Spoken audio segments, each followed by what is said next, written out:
آج میں احساس ایمرجنسی کیش کے بارے میں ایک اہم اعلان کرنا چاہتی ہوں۔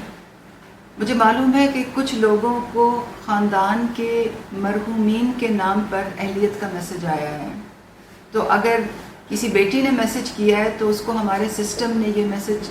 بھیجا شاید ہوگا کہ آپ کے والد حقدار ہیں،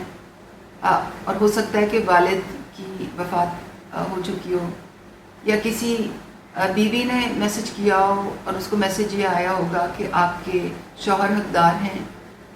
مگر شوہر کی وفات ہو چکی ہو، یا کسی شوہر نے میسج کیا ہو کہ مجھے 12,000 روپے کی امداد چاہیے مگر جواب میں یہ میسج آیا ہو کہ آپ کی بیوی حقدار ہیں۔ ایسے لوگوں کے لیے ہم نے طریقہ کار وضع کیا ہے کہ اس مستحق خاندان میں جو دوسرا حقدار ہے اس کی نشاندہی کیسی ہو، اور نشاندہی کے بعد ان کو 12,000 روپے پہنچائے جائیں گے۔ اگر آپ کو ایسا میسج ملا ہے تو آپ درخواست میرے نام پر بذریعہ ڈاک بھیجیں۔ اس درخواست میں آپ مرحوم یا مرحومہ کا نام اور شناختی کارڈ نمبر اور مرحوم یا مرحومہ کے لواحقین میں سے مجوزہ مستحق افراد کا نام اور شناختی کارڈ نمبر ضرور درج کریں۔